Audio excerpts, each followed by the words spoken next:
भाई ये सब काम भैया छोटी करा रही है।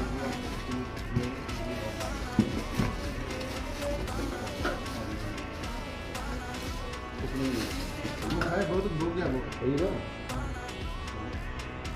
इधर दिखाओ ना।